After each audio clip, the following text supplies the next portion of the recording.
Reverend Mel will spank your ass. First you must take off your pants, then she'll bend you over and she'll give your bottom a smack. I feel like Meow going. You know, in her little make fun of Meow. She loves to do that. She loves to go.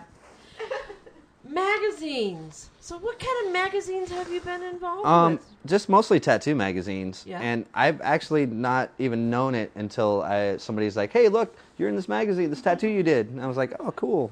A lot of times it's mostly just been for conventions when I've done like a back piece on somebody and they've walked around the convention and a couple of the photographers snap pictures. But I do have a couple people who've done little profiles. And one guy in particular who is tattooing at the shop I work at now, I pretty much have tattooed 95% of his body. 95%. A couple other guys got in there. So a couple other guys got tattoos on him, but he was almost my whole bodysuit that I Did he do any facial stuff? He's got a couple of face tattoos. He's got like a little couple things, but I've tattooed all the way up to here. Wow. On the bridge of his chin. Wow. And he had a little expose in one of the regular tattoo magazine, which is just tattoo. What's amazing in Australia is the Aborigines, the tattooing that they get on their faces. That to me is absolutely amazing. It's an island thing. I mean, tattooing goes way back, and archaeologists now are just finding out like it's a lot farther back than they thought. So, do you know the history of tattooing? I can give you a quick synopsis. I'm not really prepared to go into detail or anything. But just a quickie. Well, I heard not too long ago, probably maybe within the last couple of years, that they found an Iceman who they dated his tissue back to like 10,000 BC, and he had tattoos. So it kind of my guess is it's a lot of tattooing from back that far back was also as like a status in the society that you were in, a soldier status or a family status or even higher up in politics or whatnot in whatever kind of society people had back then. Or in prison. Yeah. My guess is somebody fell on like a fire or something after they made it, and some charcoal wood got into their skin and it stayed, and they figured it out, Yeah. But tattooing, say like the United States and the modern tattooing that we know now, back in like the early World Wars, the sailors would travel. Yeah. And they would end up meeting, all these islanders, and they discovered tattooing through these islanders. So we got to blame it on the sailors. Yes. Got to blame it on them. Yeah, blame it on the archaeologists and sailors. Well, they normally got drunk and did that. Well, no, it wasn't just drunk. Some people were into the artwork. They found it fascinating. So, they would meet a Tahitian tribe, and because they, made friends. Next thing you know, the sailor was getting some kind of tattoo, which was like a ritual for that island. And then, other sailors would go to Japan and find, early tattooing, and they would bring tattoos back. And the more tattooing kept coming back, the more people started wanting to get into it. I like the word that you used, art. Art. Because, when you really think of art, you really don't think of tattooing as being an art form, but it really is. How many tattoos do you have? I have lost count several years ago. I've had multiple sessions. I'm heavily covered. I don't have my back tattooed. Yeah. I don't have any. I have a couple on my thighs, but for the most part, I don't have any midsection tattoos. And we know you have no cock tattoos. No. We've already clarified that one. So, if I wanted to get a hold of you, where would I go to get this done? Right now, I work in Studio City at a shop known as Studio City Tattoo, which has been established for about 16 years in Studio City.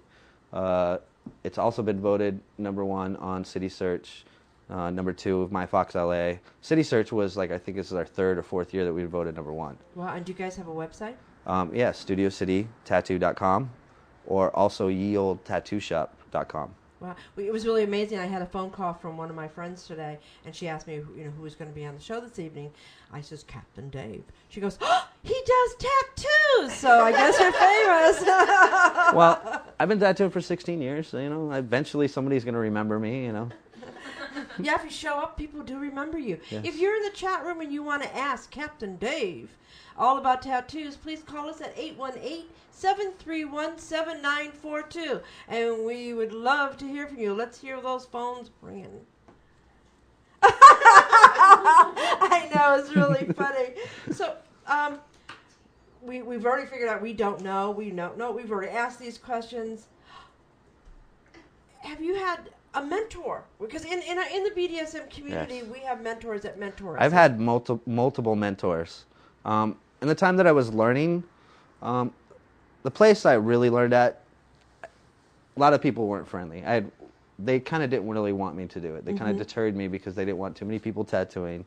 They worried about it would cut into their money or cut into their fame or whatnot. It was like the kung fu. The You second- cannot give this away. Yes, exactly. information. Well, it's a trade, and if too many people do it, then, everybody else loses. My second shop that I worked at, there was a gentleman, Mike Wilson, who's, he actually had only been tattooing for, I believe, like 5 or 6 years when I met him. And he was an amazing tattoo artist. Amazing. And it just kind of sparked like a whole new interest in artwork in me and like retrained my brain. I think we have a phone call. Just a second. Hello, it's Rev Mel. Hi, Rev Mel, it's Six. Hey, Sexy Six. How you doing? I'm doing okay. Hey, you got a question for our wonderful guest? I do. Has tattooing improved over the years to allow tattooing over? Over scars? Yes. Okay. Well, I'll repeat the question for the people that have not heard it. Has tattooing, what was the word you used? Improved to hide Improved. scars. Well, the problem with scars is you never know how bad they really are. They may look like they're healed and fine on top. There might just be a little white line. But as soon as you touch it with a tattoo machine, it could swell up and become more of a scar. Wow. Or, at the same time, you can hide scars without actually tattooing over the scar itself. Yeah. It just depends on the how genius you get with the design itself and how willing the customer would like to partake in that.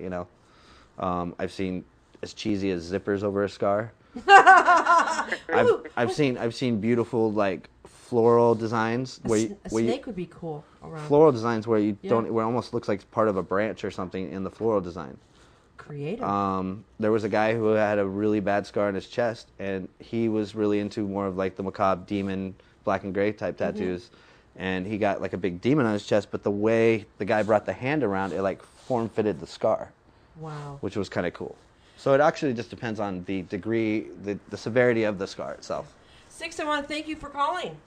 Thank you. Thank you. Have a great night, sweetheart. Bye-bye. You too. Bye. Bye. That was a great question. We want to thank people that are in the chat room. If you want to ask another question, please call us at 818-731-7942. Let me get that. Hello, it's Rev Mel. Hey, it's Ted. Hey, Pezzy. How you doing? Good. I got a question. Okay. Okay, I have a lot of unfinished work, and I wanted to know if he would finish other people's work. If he touches other tattoos or fixes them or whatever. Well, that's actually a great question too. Most of the time, we don't have a problem with finishing somebody else's work unless, and sometimes that's a big unless, that we know the artist that started the tattoo. If you were like a regular client with that artist, we'd feel feel like that you really kind of got to get that finished by that artist. But for the most part, I got a lot of work from an apprentice that doesn't tattoo anymore. oh well, then that's not a problem. And your Okay. website is what? Yeah, StudioCityTattoo.com. I also have a comment about Six's question. Is I've gotten tattoos where I didn't know I had scars, and now you can really see them. That could also be, I would have to look at your tattoos in person, but that could also be the tattooer overworking the tattoo itself. Well, I Which also could have create a scar. tattoos falling out from working them too hard. Okay. Yeah, and she probably I have has a lot them of on. crappy tattoos. She probably has them on in the inside of her pussy too. We know that, right? Do not. You have yum yum? No, she has. Wow. Thank you, Pez, for calling. Thank you. You're welcome, honey. Remember, if you're in the chat room and you want to ask questions, we can do this all night. So you can call us back at 818-731-7942. And let's get back to some wonderful questions, because in the later half of the show, we're going to actually do a live tattooing. So, what is your favorite style of tattooing? Artwork-wise, I am very partial to the traditional Japanese and traditional Americana. So- Americana? Well, Is that like... one of the first tattoos I ever did. One of the first shops I ever worked at. They instilled like this old school Americana style. It was very 40s sailor style tattooing. Anywhere from, I guess, like the 30s to the 50s, you would find that kind of design in any tattoo shop. Up until like I think 60s and 70s, where they really actually tried to get more of a flowy artwork going. That has always kind of amazed me.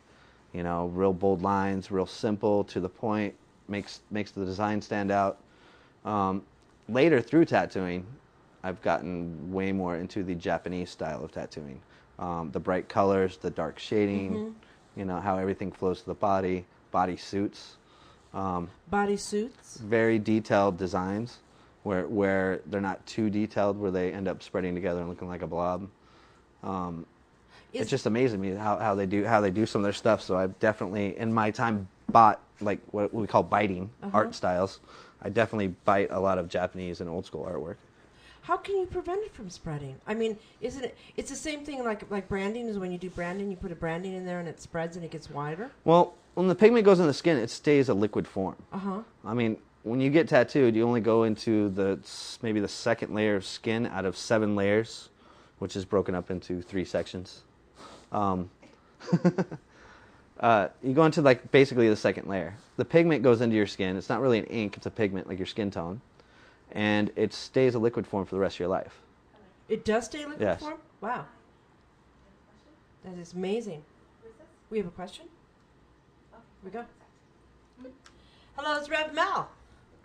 Hi, Will. It's Mary Ellen. It's a chick night tonight.